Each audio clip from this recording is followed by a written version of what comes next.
So welcome everybody. So good to have you here. Love it. First Friday of the month.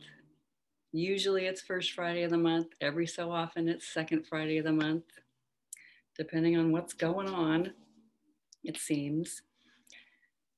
So I thought I'd open with this today. This is from Loving What Is. So Katie says this: suffering is caused by attachment to a deeply embedded belief. Suffering is caused by attachment to a deeply embedded belief. It's a state of blind attachment to something that you think is true. In this state, it's very difficult to do the work for the love of truth because you're invested in your story. Your story is your identity, and you do almost anything to prove that it's true. Inquiry into self is the only thing that has the power to penetrate such ancient concepts. So just noticing the power of that, and welcome everyone. We've all noticed that. Images, feelings, ideas, responses, being triggered, happens so quickly. And bam, the story is my identity. I am the person this is happening to. I am the person experiencing this situation. Even in the past, I'm the person remembering that situation that happened. And I love that she says this: you do almost anything to prove that it's true. So just noticing the possible advantage, the invitation here in this work to consider what it's like to drop a story. Just consider. Willing. Doesn't mean you have to. Doesn't mean anything. Doesn't mean those who are violent win. Just noticing the benefits. And that's what we're investigating. Could it be a benefit? Let's see if it is. Just notice over and over again, 100% of the time. Something happens, opens the mind. So that's what we're doing here. So we always start these Fridays with sitting and identifying what we've been thinking about a situation. So something you notice has come up. It doesn't matter the level. It doesn't matter if it feels like on a scale of 0 to 10, that's a 1. It's a mosquito bothering you. Or a 10. Very, very upsetting. Just notice situation coming to mind. And if you're not exactly sure,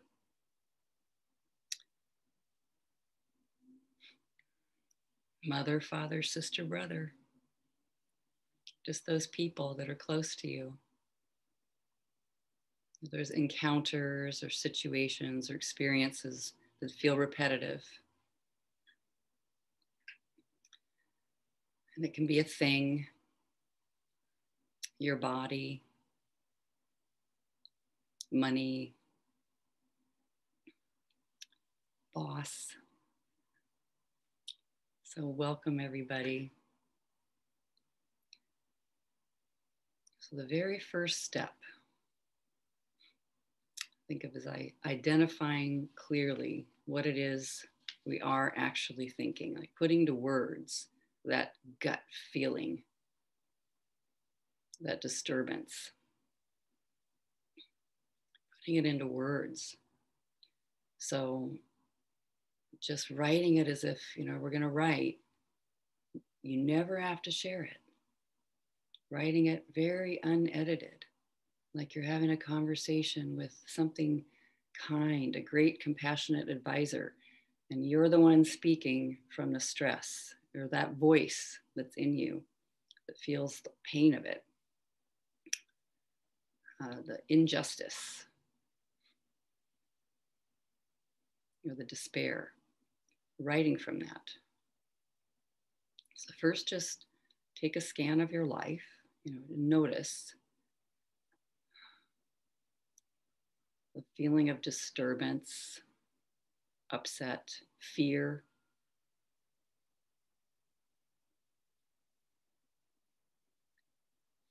If your mind is like mine, you might see a lot of images, Just go ahead and let yourself land on one person, one item,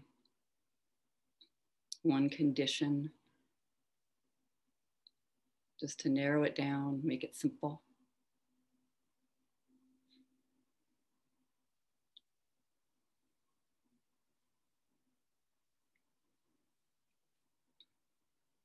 Just all the things clamoring for attention here. Okay to just have one. You never know how that might affect others that seem totally disconnected.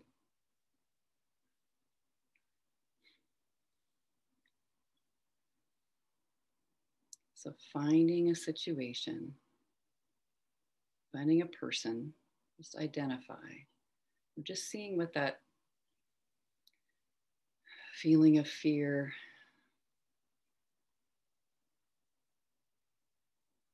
or discouragement, disappointment, upset, what images you see, what you've experienced that go with that picture. Like, who would you like to investigate? What's happened that you want to take a look at? You definitely feel stress.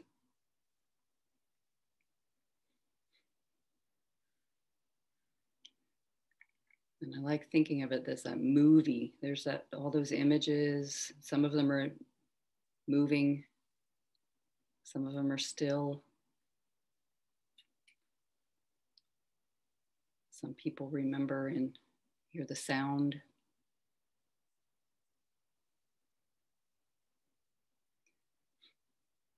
And as if you're watching a movie, what's gone on, what you've experienced.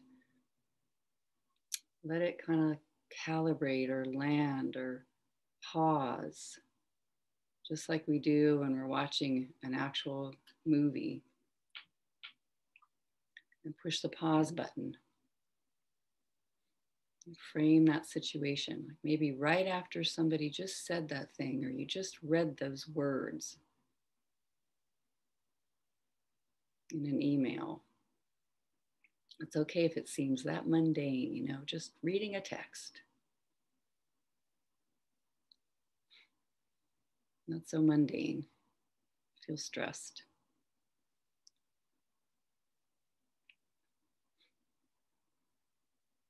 So just let your mind land on a moment, pause on a moment, and see if that would be like, there's the moment. There's a proof. This is disturbing.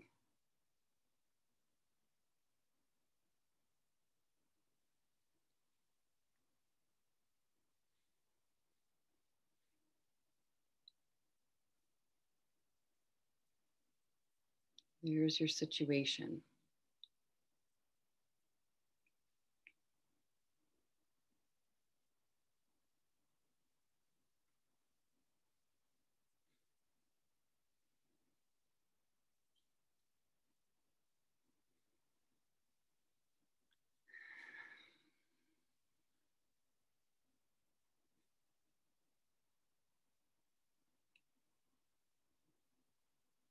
And let all the feelings be there. Okay if they're subtle. you know.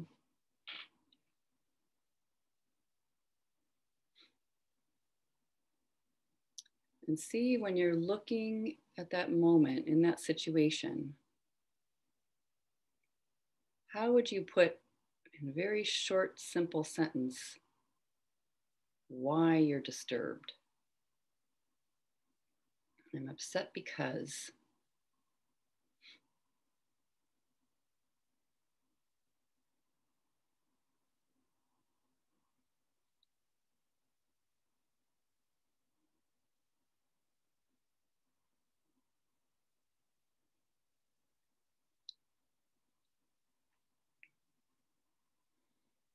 And this is where you get out your pen and paper and write it down.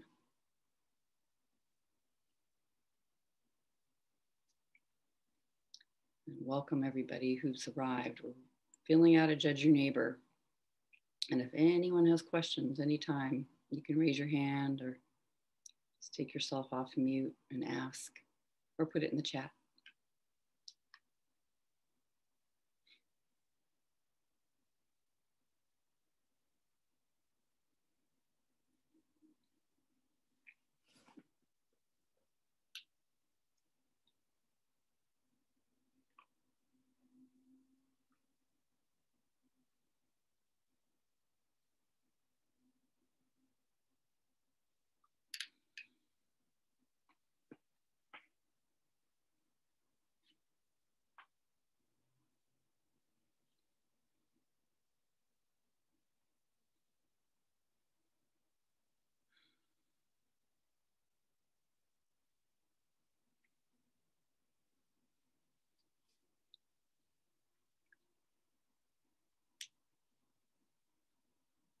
Here's why I'm upset.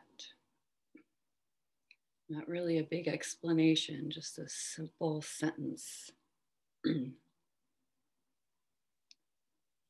What's the crime, the offense, the thing I'm disturbed about, what I don't like?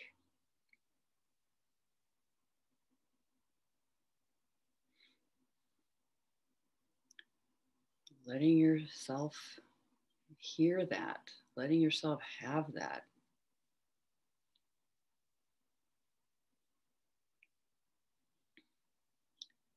No editing required.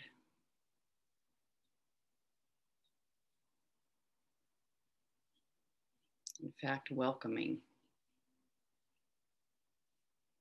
without judgment, the judgment.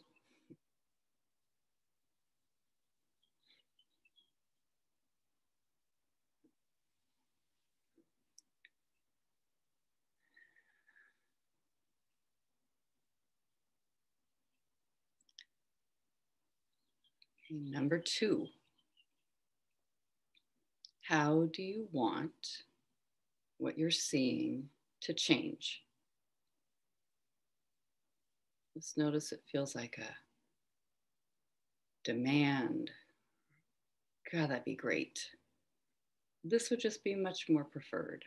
Whatever level of feeling it is, how do you want what you're looking at to change? How do you want that person to change? How do you want that thing to change? I want.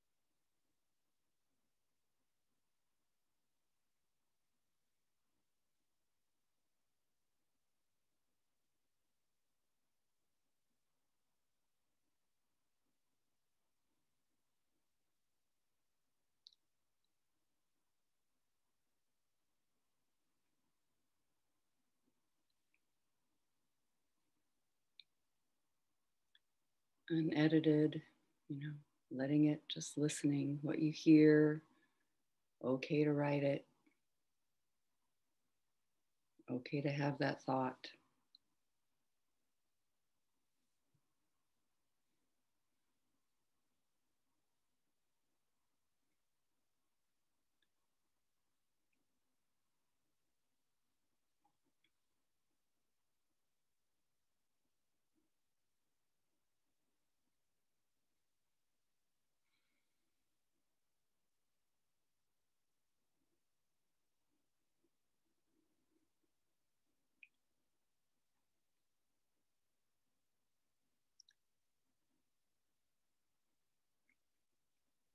Number 3,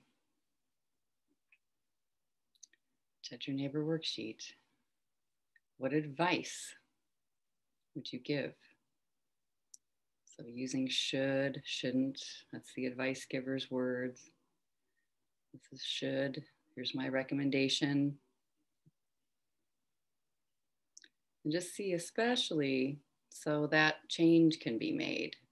Just considering that. The change you just identified. What advice?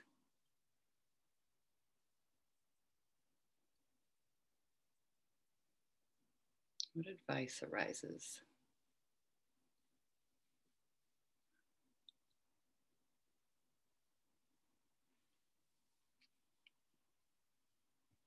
I'm noticing sometimes this is where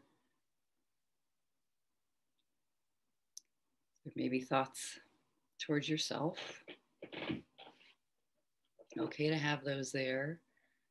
And there's so much power in looking outside of us to see, whatever we've experienced and encountered, looking out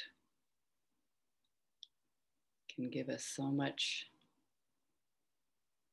interesting detail instead of constantly the things we're telling to ourselves. So just see, even if that arises, something about how you should change and and it's wrong, something's wrong with you. Just see what's going on out there. What advice would you give what you're looking at?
Number 4, in order for me to be happy in this situation, sometimes just that alone, the mind might get, it's not possible to be happy in this situation. But just to see, it's like if there was a way, in order for me to be happy in this situation, happiness, calm, peaceful, relaxed, joyful, in order for me to actually feel happy in that moment, in that situation, what do I need from the person I'm looking at, the thing I'm looking at, the condition I'm aware of? What do I need in order to get all the way to happy? I love we get this question.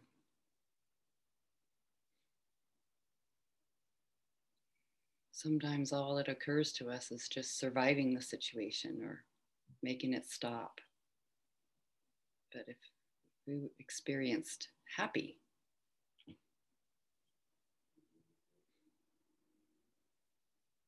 in order for me to be happy, what do I need from them, from it?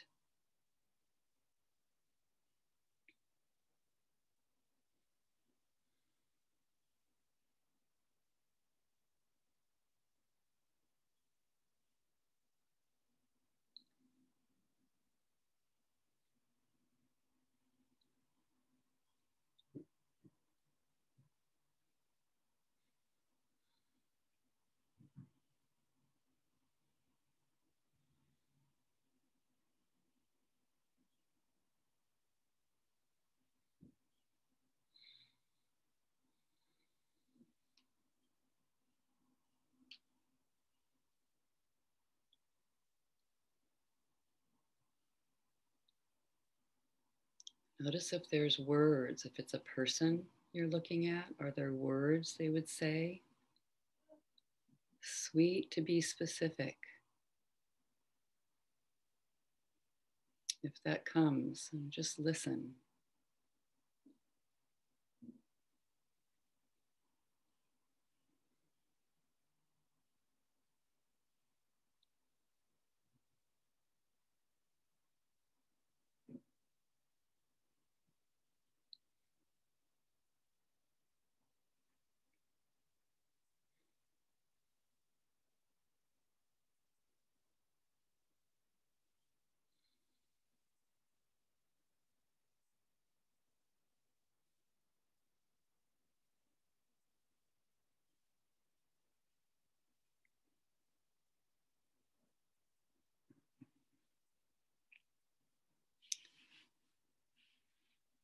Number 5,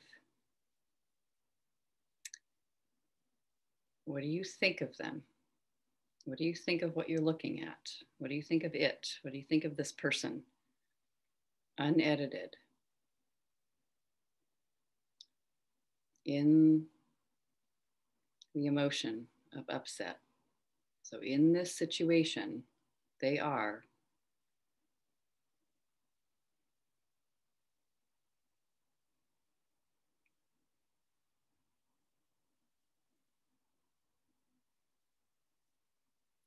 Just listening.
And the last one, what is it you never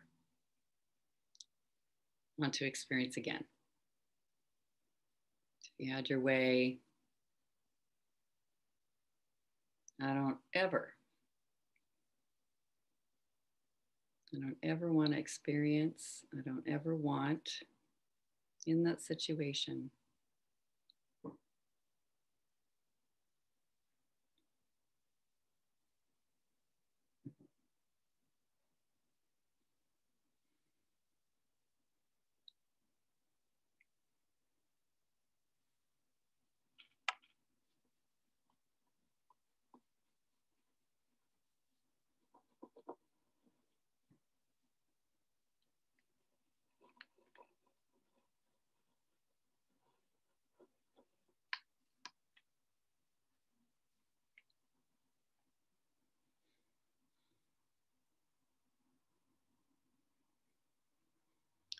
Ever want to have that to happen again?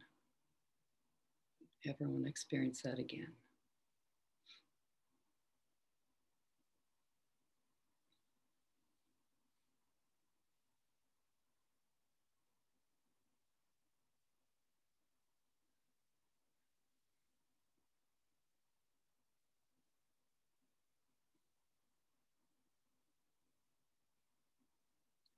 I love these concepts, these one-liners, this communication that you're listening to, that you've captured on paper. It's like being able to see it, your own mind sharing with you. It's amazing. Don't need any outside communication here. Now, even though it's stressful, but you've got gold because of these one-liners, because now we can take them through inquiry, the 4 questions, and finding turnarounds. Don't know any other way that's provided such freedom or rest or peace or insight.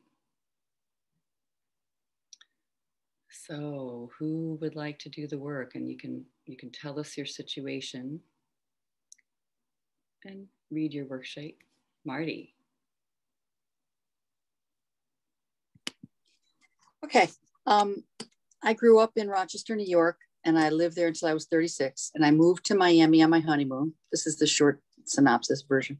Got to raise my kids here, got divorced. My kids both live in New York City now.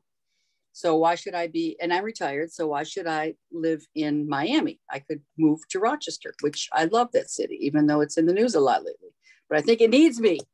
So I've been going on Zoom since summer to my church, the Universalist Church in Rochester, which is a historic place, beautiful building. I always loved it. It makes my heart sing. And I've written to the minister several times, and I can't get a freaking response from her. She won't acknowledge my email. So it brings up a lot of, you're rejecting me. I mean, okay, yeah, it's concepts. I see it's all concepts. You know, there's something wrong with me. You heard something bad about the way I taught Sunday school when I lived there. So now you don't want me back. It's a lot of stories. It's a lot of stories. And you're right. It's an identity that I cling to that can be dropped. Because who would I be without this story? You know, I would be free to go back there and make a difference in my city again.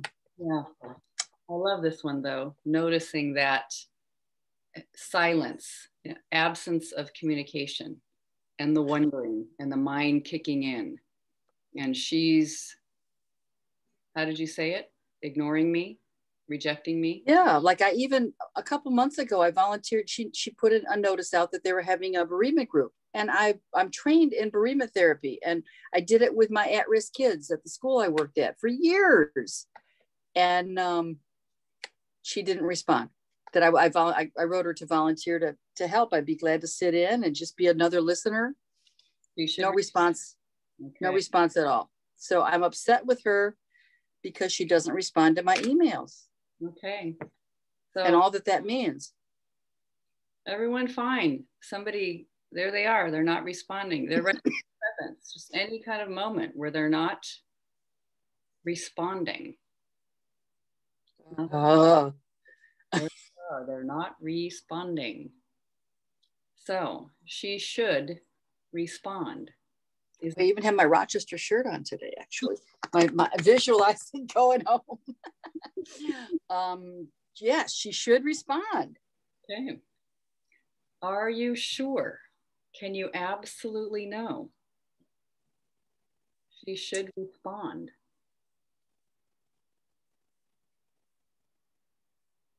Yes, at least like a doctor's does, or saying, we got your email. We'll get back to you when we can. Yes, to be a good minister, she should respond. Do at least say, I got your email. Yeah. So I love your, like really connecting with was hurtful. What happens when you think it and she's not responding? Nothing. There's nothing coming back. What happens? All the stories start. I feel slighted. I feel unwelcomed. I feel like I don't belong back there, even though I belonged for 20 years. But my minister from the Baptist church responds immediately. I'm not going back there again. Well, maybe I'll have to eat my words. But yeah, I feel unwelcomed. I feel judged. I don't know what I said. I don't know what I did. I tried to stay quiet. Sure that you did something that they're withholding. It's something I did, and she's rejecting me. Yeah. Any point in time when you lived there recently, who knows when, and the mind scans for what you did wrong and when you did it wrong. Exactly. It's all my fault. That's why she's not responding. Something I did. Yeah. I am not welcome. I don't belong. I'm rejected. She should respond to me. She should respond to me. Okay. Definitely. Yes. Yeah. And the panic, it might even mean if this one person isn't responding, I don't belong there and I shouldn't even move. That's what it goes to. Yes. Maybe I should move to Boca. I mean, Fine. someplace closer. Okay. I had my whole life planned, and a large part of it was around going back to my church. You know, I'm very involved in Planned Parenthood, and they got a brand new one there, and I could volunteer there. I could see myself taking my dog to Lake Ontario swimming, and I mean, I got the whole thing planned, and now my church is falling through. Yeah, is how it feels. Oh, amazing to see the mind, how it just fills in an entire story. It's brilliant. It's got the whole future. There you are with your dog, and there you are, and then she isn't there. It's gonna be amazing, you know. And this not response means it's not happening. None of that's happening. The whole bottom's falling out. Yeah. Yeah. Okay.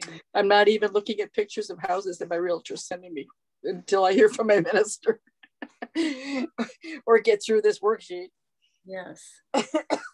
Which is incredibly powerful to notice that this one person, you know, all the people in the world, but this one, you know, has a claim for my future in a way. If they respond, it's a green light and I'm happy. If they don't, I don't know what I'll do. Right. Can't move. My whole life depends on this.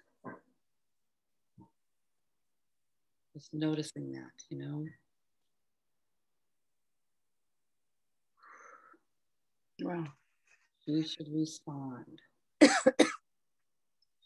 love this situation. Be so strong with people super close, you know, mates, spouses that aren't connected, children. And this is a minister, and still so beautiful that you're accessing what this means. And I don't even know her. She's a new minister since I left. Yeah. And I was judging her too. Good to see. Good to see. Bad minister. Other ministers respond, not this one. She should respond to me. Okay. I see the way it's the right way, the way it would work, the way that would be favorable, the way that would make my plans come true, you know? It would fill in that piece of the puzzle is missing, that piece. And it's an important piece. Yeah. So who would you be without this story? She should respond to me. Who would you be without that thought as you notice no email coming back?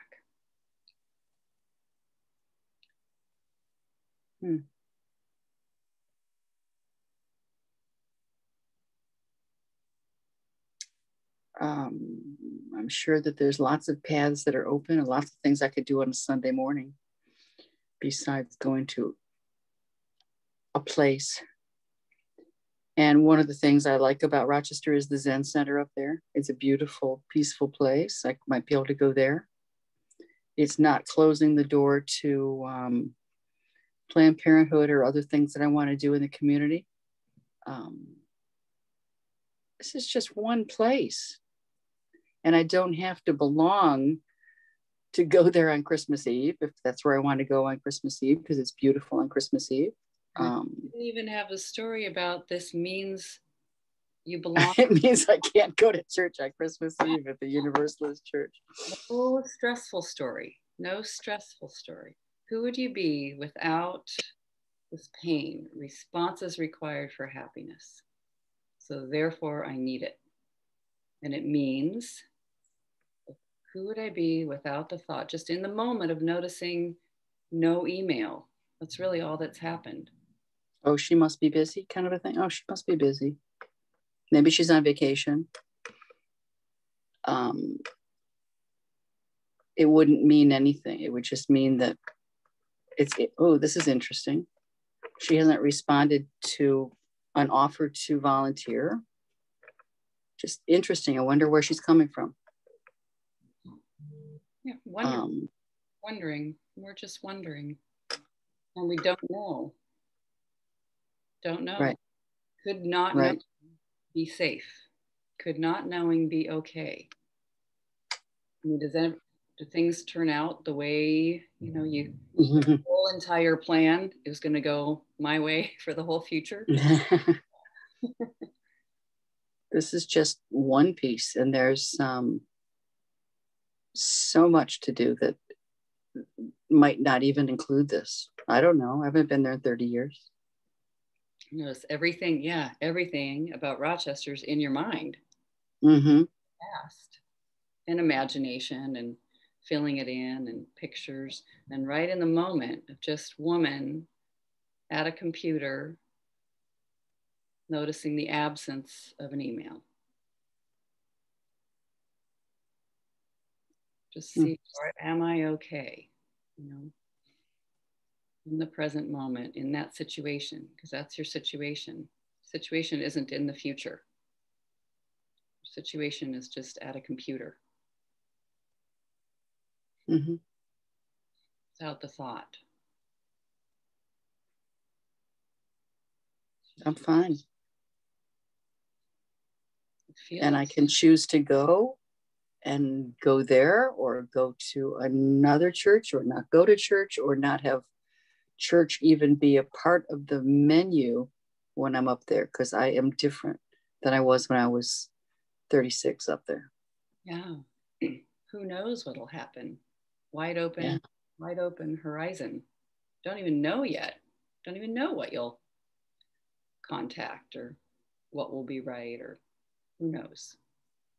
And in the moment, apparently no response needed. And you're okay. Just sitting here at my computer, and there's no email from her, and I'm fine. Even if I move up there and my family falls apart, I'm still fine. Yeah. It's good to be aware of, So I should respond to me in this situation. I should respond to me.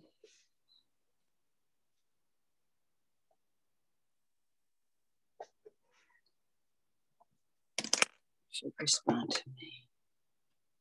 It's like, what is responding? Yeah. I can give me compassion. She doesn't know me. I can give me compassion and say, you're going through a real rough time down there at the tip of Florida, all by yourself. Your kid's gone, no family. Sweetheart, lighten up on yourself. I'm sure that there are lots of places that will love to have you there. Your home church that you grew up in wants you back. Your sister wants you to go sing in the choir.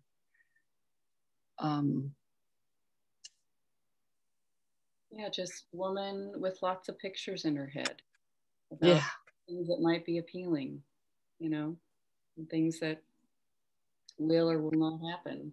Who knows? Just noticing interest, okay to be there. Woman noticing an interest in going to this place that is familiar.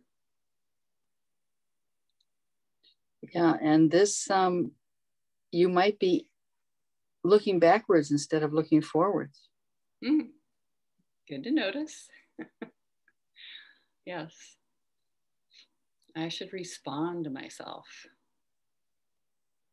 Yeah. I should respond. I should communicate with myself. I should say yes to myself. These things that I want to hear, could I give them to myself?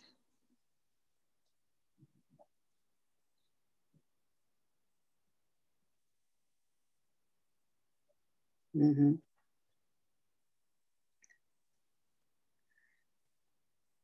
even just noticing, a moment of no email, no person apparently somewhere out there on technology sending something. No idea. And can I respond to myself in this moment?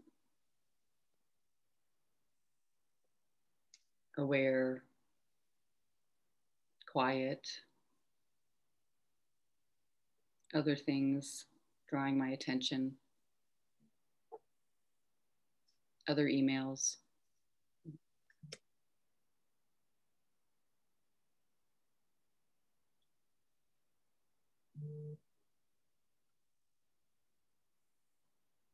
Other interests. Other interests. Other,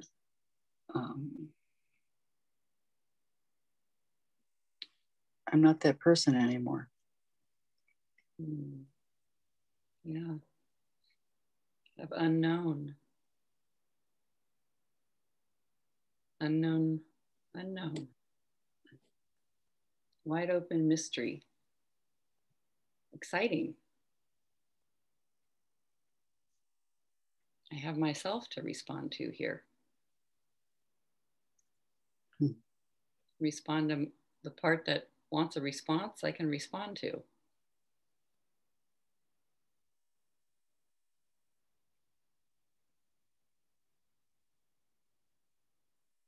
Yeah. And it feels so much more supportive than any other person out there could ever feel. Yeah. So much more. Mm-hmm. You know, it's with I need nothing from her. I need nothing. Lovely, you know. Yeah. So much freedom in that. It's like very stressful, all that dependency, like really narrowed down and crunched down on this one person needs to do this thing. And they don't. When they don't, how wonderful. And it doesn't mean I give up entirely in despair and resignation. Who knows? Who knows what will happen? Who knows what's going on? No idea. How fun that no idea, don't know place. Mm-hmm. I have no idea. So I should respond to her.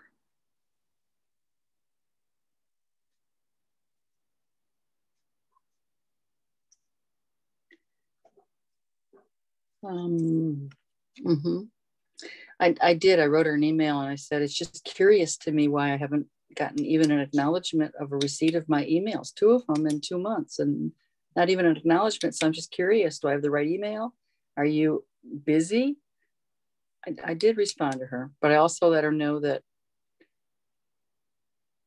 a part was talking, that I wanted to feel like I was welcomed and that I belonged. But yeah, I said that I was aware that things were really different. All the services are online. Everything's very different for everybody. Our closing circle has to be like this at the end of the service so we can all touch hands.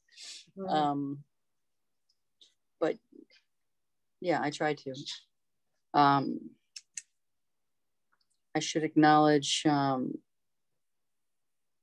fears of maybe the church not surviving this and the city not surviving this, because Kodak left and it's going through a lot of poverty and changes and racism. It's got a lot of stuff going on right now.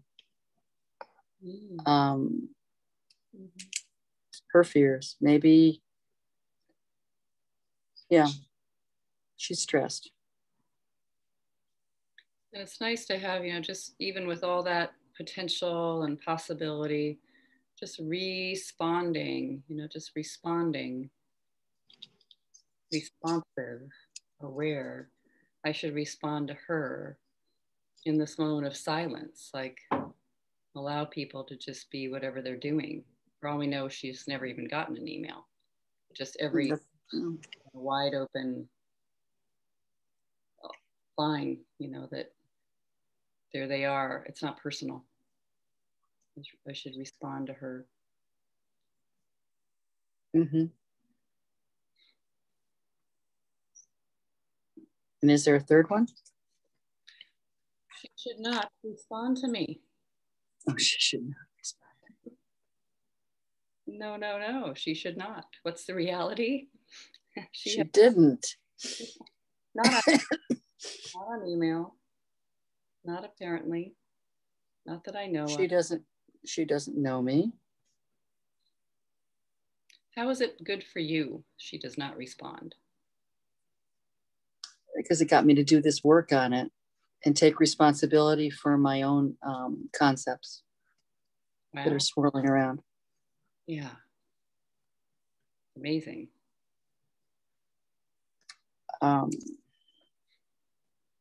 Leaves me here sitting at my computer in quiet with myself, noticing. She should not respond to me. Noticing my dependency.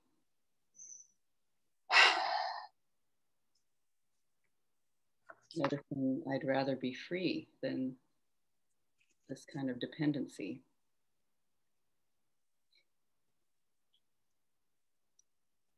I guess whenever I write to anyone, I could give it away. I could hit send with this kind of freedom. Yeah. That I don't need a response. I don't need you to respond. I don't need it. I just said as carefully worded as I could do it, what I needed to say, and I don't need a response. And that's okay. Shows you where to go. It shows you it's okay to check, somebody just wrote to me the other day, I'm resending this because I wanted it. I never got the first one. You always respond to my emails, and I appreciate it. Apparently, it's the way of it. In fact, when I go back, I was even with a friend of mine, I was even considering changing my name to Sophia Grace. And Grace would be the second name. We'd be related, No, but Sophia means wisdom, and Grace is that everything has guided us along our way wherever we go. So is Grace your chosen name, or it's your real name? Birth name, yeah. It's your real name? Yeah. Wow. Great name. I'd trade it for Martha any day. I think Martha has some amazing things. It's great to notice what can be learned from silence. Silence. Yes, exactly. Could it be possible how much I learned from silence? Whatever this thing is called lack of response.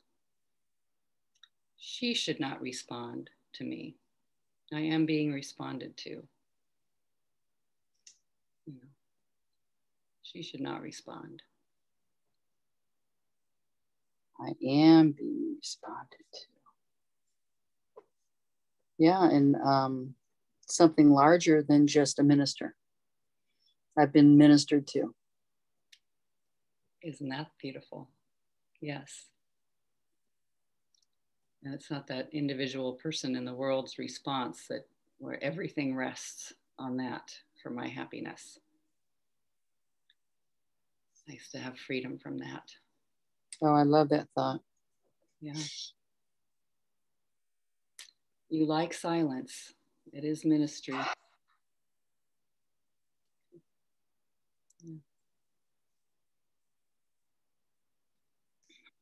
Yeah, sometimes ministers think that they're pretty all that. And, yeah. Beautiful. Okay, thank you, Grace. Good ones, 4 of them. Yeah, wonderful. And thank you, Abby, for smiling at me. I caught on your face smiling and nodding, and it was like, oh, pretty and pink and nice and smiling. I can just so relate. It was a wonderful inquiry. I loved it. Oh, thank you. There's a response happening. Apparently that response was okay, there it was. Yeah. It rose. The smiles and nods are always nice, but I've got to welcome the frowns too. Yeah. Not that I saw, I mean, I wasn't seeing anybody frowning, but I've got to learn to welcome frowns, because there's something inside that clutches when I get a frown. Mm-hmm. Having been an abused child, emotionally abused, it was in the face. It was like Katie always talks about the look. Yeah, well, the look was really there. And I have to welcome that scowl and that frown and the tisk and the glare as much as I welcome the smile and the nods. Yeah. So yeah, it's all there. It's all good. Wonderful and exciting. And, you know, have to, I mean, just let yourself, you know. And I love you picked a situation where there wasn't this tisk or a frown or a da-da-da or whatever. It was just silence. Silence. Just noticing the friendliness of the universe. Your mind went with all that other stuff. And that's okay. You're not bad. You know, the mind isn't just doing what it's trying to do. So anyone want to share? Did you follow along? Anything that you would just want to share with Marty? Could you find it to, what did you become aware of?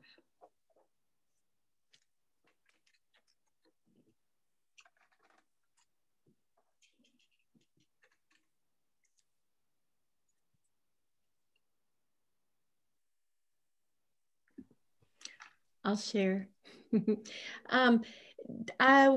What really resonated for me was I should respond to myself.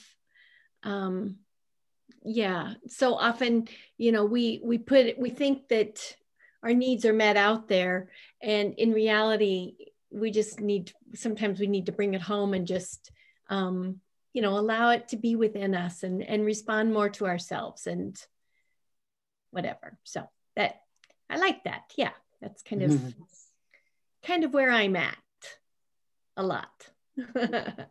Except for the imagination running, completely fine. Totally okay. Yeah. Yeah. Wow. I love that. Yeah. Yeah. Isn't Grace good? I hate it when First Friday goes off a week, because then it's like, oh man, I gotta wait another week.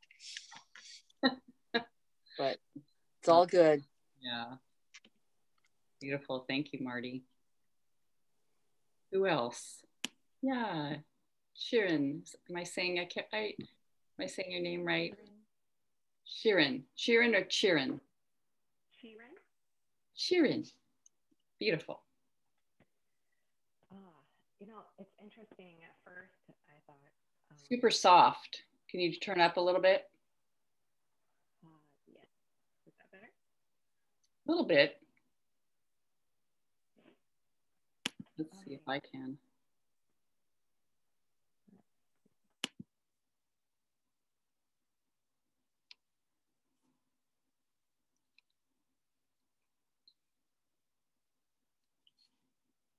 Now we can't hear you. Hang on, you're on mute. Is this any better? It's still soft, but I can hear you, so I'm just going to listen close to my speakers.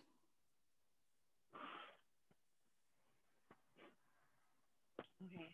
At first, I didn't think, I wrote a worksheet, you know, with your guidance, and at first I didn't think that Marty's situation applied to me, but in a crazy way, I realized it was completely applicable.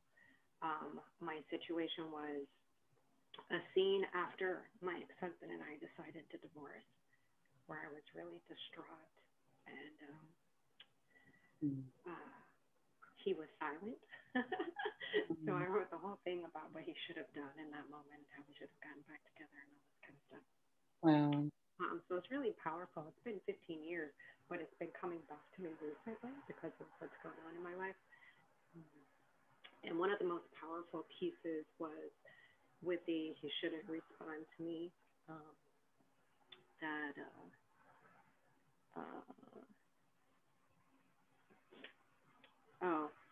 it leaves me the opportunity for that beautiful experience of forgiveness in that moment. And for me, you know, the innocence of that was the best we could do at that time. And it was just really touching me right now.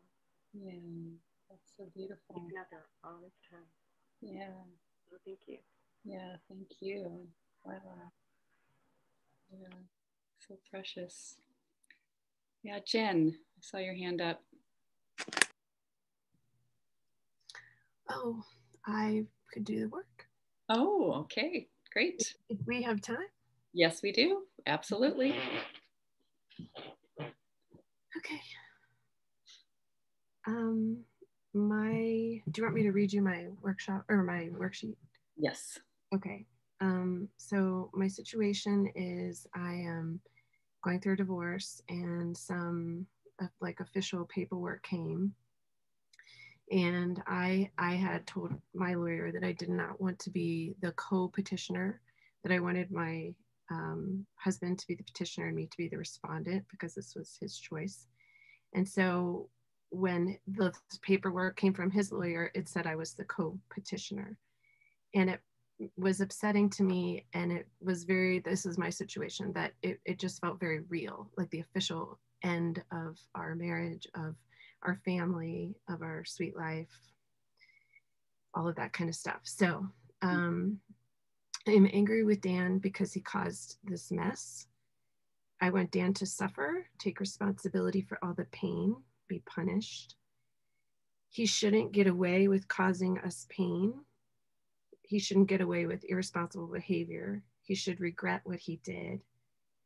He should have stuck with our life and our plan. I need Dan to be punished, suffer, have regret, be so sorry, get help. I need Dan to take the blame with me and the kids and everyone. I need Dan to have regret. That was a big one. Mm-hmm. I need Dan to stop the other relationship and have regret because he had an affair and he's still with the person. Dan is selfish, rude, mean, hurtful, to blame, denying reality, sick. I don't ever want Dan to betray and hurt me and the kids again, tarnish my image. I don't ever want Dan to pull the rug out from my life, to shock me. Mm-hmm. Okay. Thank you for reading it all. Beautiful. Let's look at that regret. It repeated itself a few times. You know, everyone can find where somebody should regret what they did. Yeah. They should regret what I did. I need them to regret what they did. Right? So, is that true, Jen? You should be regretful. It feels true, yes. Can you absolutely know it? Just pause on regret, noticing the feeling of regret, deep regret, if you've ever felt that. You want him to feel that. Just see if it's absolutely true.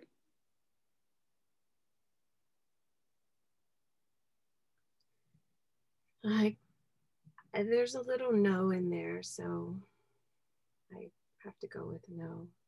Where'd you find your little no there? Oh, it's like I don't even want to admit this, but there's a part of me that wants him to be at peace. Mm. Mm. Okay. Yeah. Of that little crack in there, you know. So what happens when you think it? He should regret this affair. He should regret what he did. I even need that for my happiness. What happens when you think that?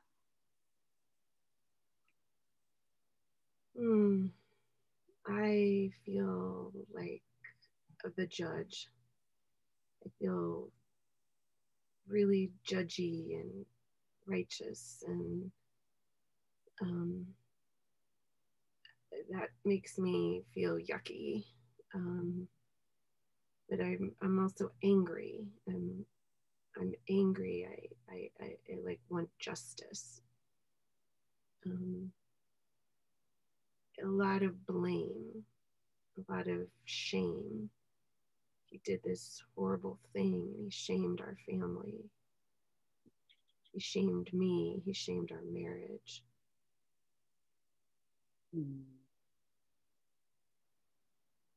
Okay, yeah. You did that. You should regret it.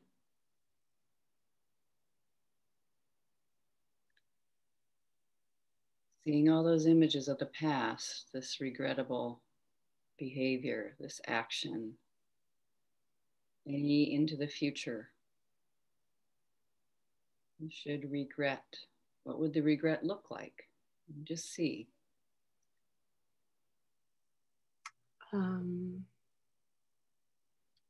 Yeah, it feels like, you know, we will be okay and he will be not okay, and he will be alone and sad, not have relationships, like good relationships, healthy relationships with our kids. And sometimes the future is like, comes back to me like, he won't regret it, and then he will be living this great life, and I'll be like sitting here like you know, making myself miserable, wanting him to regret it. Love that, noticing, you know, if he suffered, I'd feel better. Yes. Feel better. Yeah. Just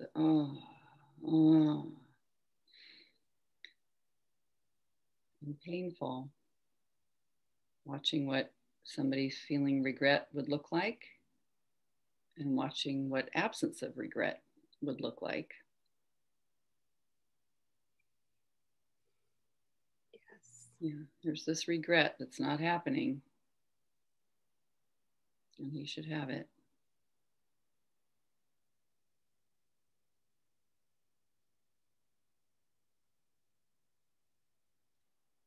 You know, you can feel how you treat him when you're believing that, even in your mind. Yeah, I treat him like he is a terrible person, that there is something really wrong with him, that how could he have ever been a good, honest, decent person I thought he was.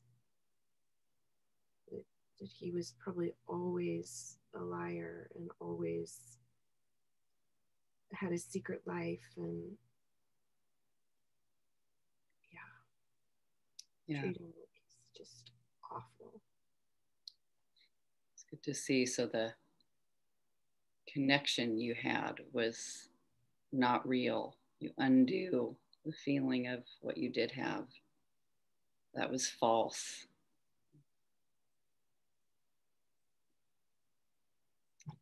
You should regret.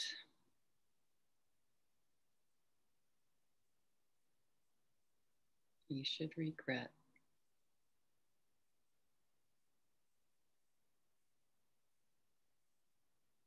And yourself, how do you treat you? You in the midst of this. And somebody else should regret what they did. I feel very stuck. I feel like I'm not myself. I feel like I keep looking back. I'm not looking forward. I'm just keeping myself stuck.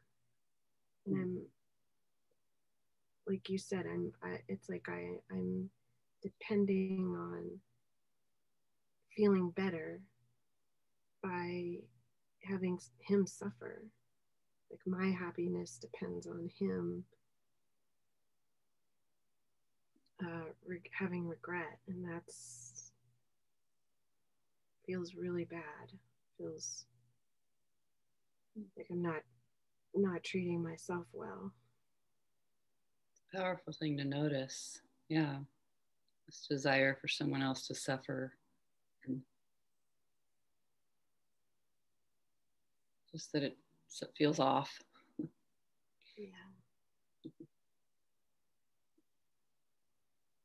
He should regret. Yeah. Like noticing too, when we think somebody should regret, we're absolutely positive they don't. They're not thinking about it. They're not, whatever they're doing, just imagining right into them what's going on. Somebody with the complete absence of whatever regret is.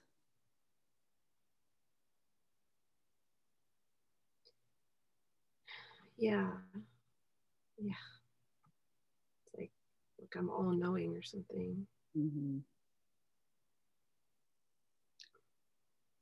So who would you be without that thought? He should regret what he did.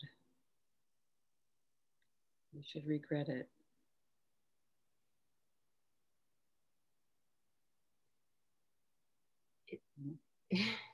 It's hard to do because I want to keep saying, yeah, but this is really bad. Like, yeah, but he hurt these kids and that's terrible. Mm-hmm. Yeah, but he lied so much.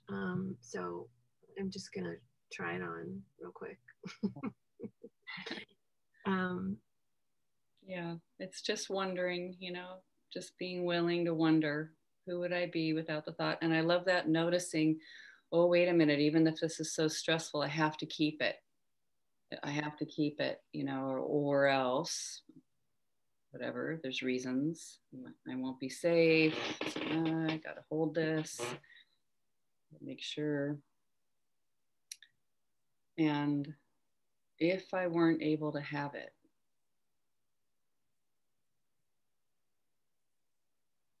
this regret thing should be happening. We weren't able to have that thought. It feels lighter. It feels like I can put this humongous weight down. And just even the physical sensations are so different. I feel like I could look forward instead of looking back. I could spend more time focusing on the future and my life than it's like a pie. Like there's so much spent towards this, like wishing he would suffer, and then it just like whoop, just becomes bigger, my part of the pie.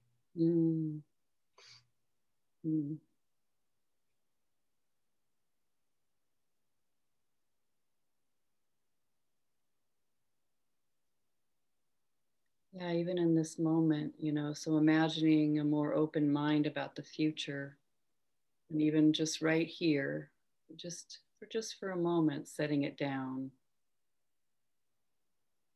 This regret thing should happen, needs to happen.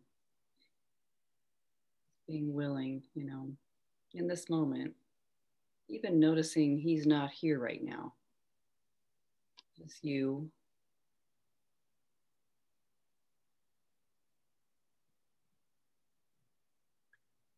Yeah, he hasn't been here with me for a long time, and I'm okay.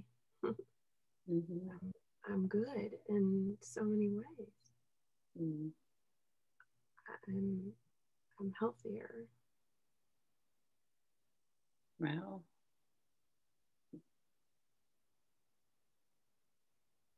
So I should regret.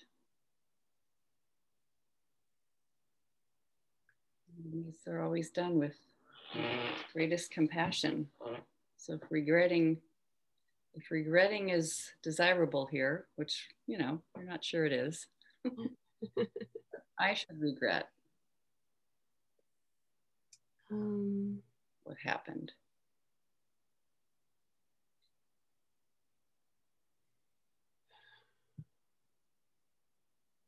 Well, it's like the first thing that comes to mind is I should regret ever marrying him, but I've been working on that, and it doesn't feel right because I would not have my kids, and we actually had a great life. So maybe I should regretting marrying him. I can really find that one. Yeah. Yeah. I should regret holding all this blame for him. Yeah, it's like regretting my own thinking, you know, my own being with myself, regretting all that pie that you said that was so, you know, should regret that. Yeah. I do regret saying too much to my kids, you know, just feeling like I was just a mess. And when all this happened, and I regret that some of the things I said probably hurt them. Seeing me so upset, hearing some of the things I said. Yeah, I regret that a lot. And I regret some things that I did in our marriage.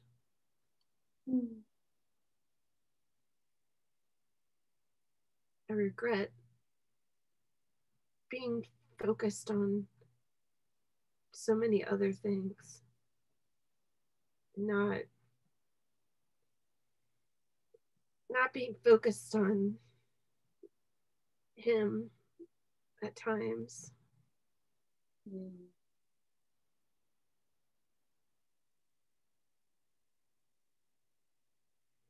not that it's my fault. I didn't deserve him to lie and cheat and all that, but I guess I could see that I contributed too. Yeah. I love that. It's even in the smallest little percent, you know, it's like I regret leaving. I can find that I did this leaving thing. I did a betrayal sometimes. I was in there, not paying attention, and just the way of it.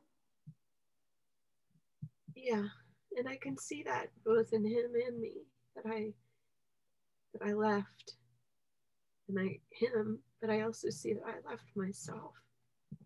Like when I tried for 18 months after I found out about the affair. I tried with him, and I left myself during that time. I dishonored myself. I regret that. And I dishonored him too, because I tried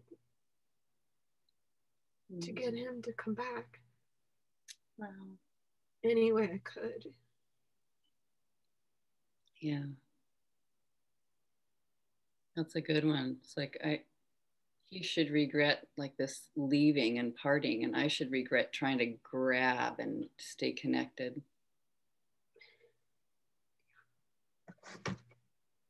Yeah.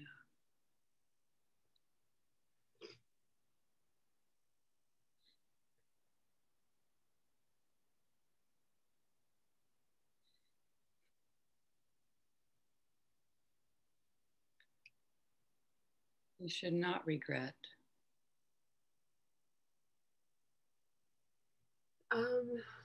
Well, I guess it's possible that he is happy.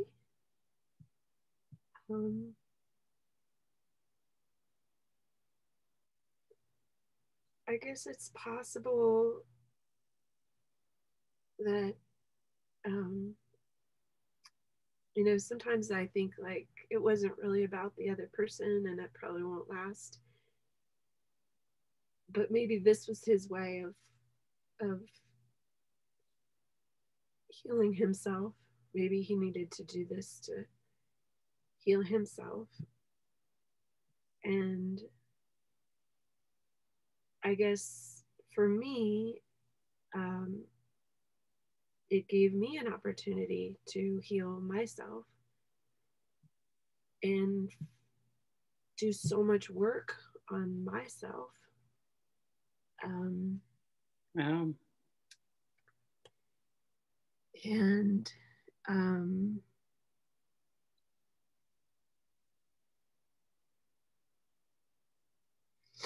it's possible that my kids will benefit from this. It's hard to see, but it's possible.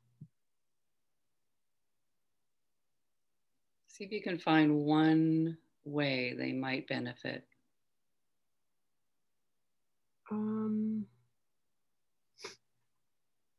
Well, they've all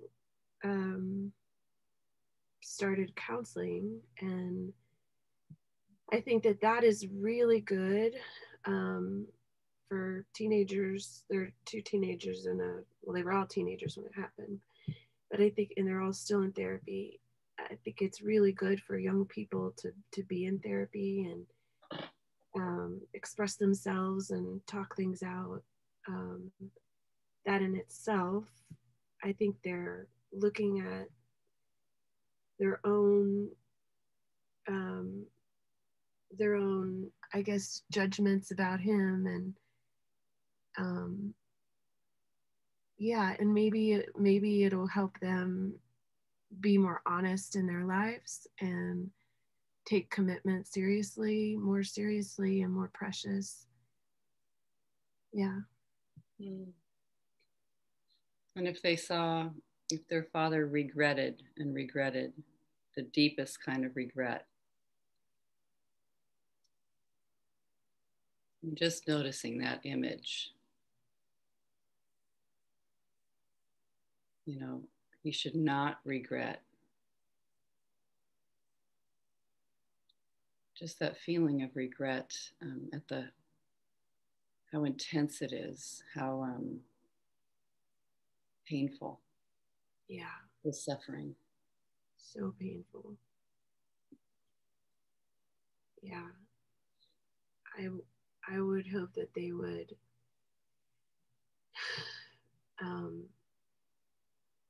live their life without regret. Yeah. It's good to see, you know.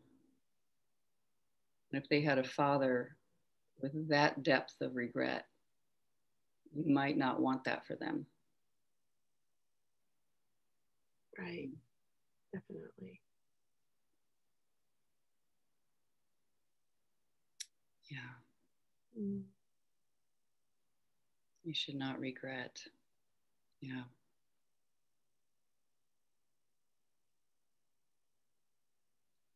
Amazing to see the benefits of something, because the mind has such a strong story about all the dangers and sadness and disappointment, and it doesn't mean there isn't a preference, you know, it's okay, but just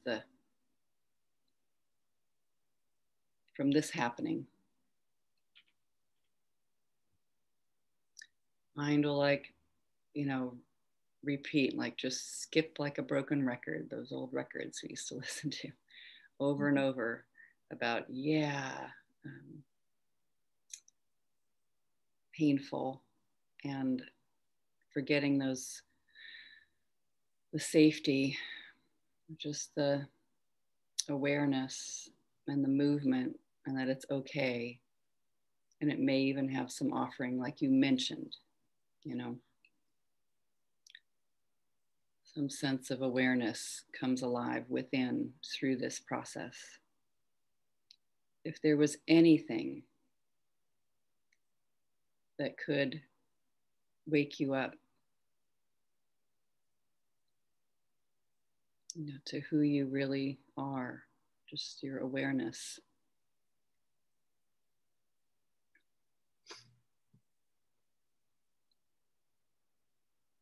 It could be this. Yeah. Yeah. Yeah.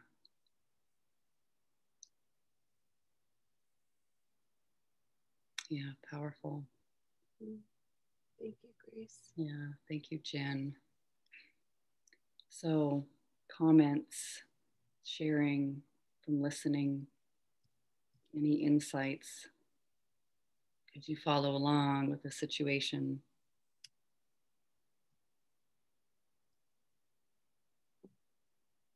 So powerful to notice, I want them to suffer. I want them to suffer. There's a benefit to them suffering. Notice what it does to you on the inside of you.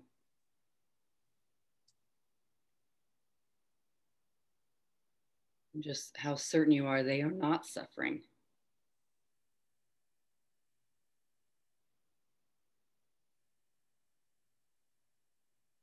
And who would I be without the story? It's like suffering is the only way that, you know, justice or clarity or rightness or love happens, or safety. More suffering will bring me the result. Yeah, Fatma. Hi. Hello. Thank you. Yeah, but I noticed I did, he should regret it on my dad who hit me, and it was on a situation like when I was just a kid. Mm-hmm. And you know how I treat myself with that as I orphan myself. Mm-hmm. You know, like I have images, I remember them so clearly, how I wanted him dead. I wanted me dead so that he would regret.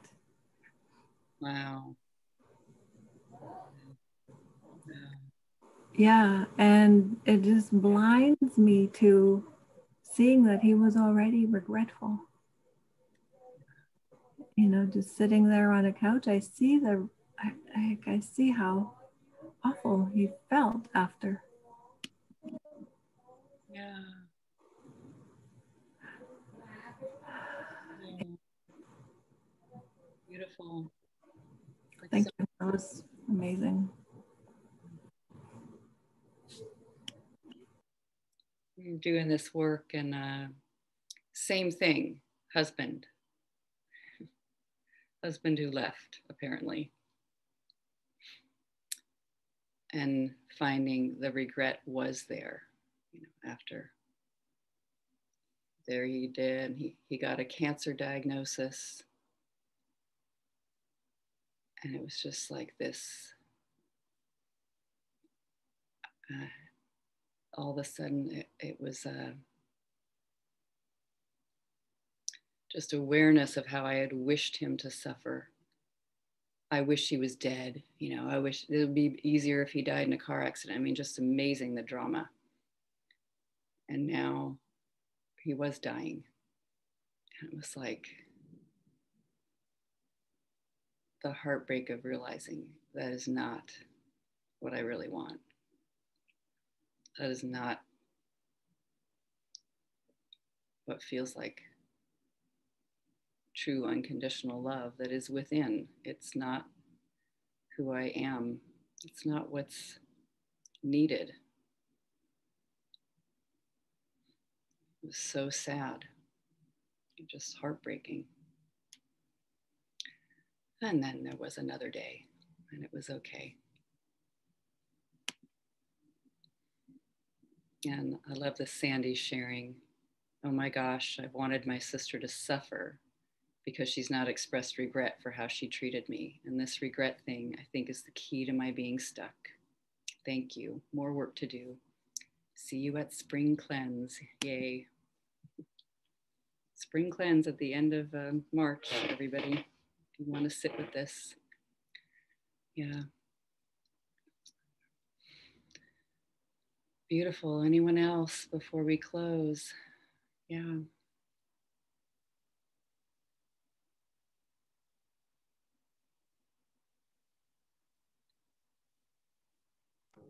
Thank you, Grace. You're so welcome. Thank you. Thank you all for your listening and your work. And you're welcome, Jen. Welcome, Marty, and everyone. Thank you for your being here, your being, your unconditional, beautiful being. Also, thank you for all the hard work you've done on you to get to this point to be able to help us, because I know you've worked these questions and worked these questions. And yes, indeed. Yeah. Yes, indeed. With this particular one, I did find if there was anything that I could pick that would wake me up to true unconditional love, what would it be? Oh my, look at that. It would be husband leaving. You know, it wouldn't be all the other tragedies that I think might be, not those. The most friendly one that could possibly have ever happened. That would be the one. I'm very grateful to that man. It caused dragons to follow me down the hall several times, but it probably was the most friendly. Yes, yes, yes. All right, enjoy yourselves. See you again. Lots of love, everybody. Take good care. Bye-bye, you too.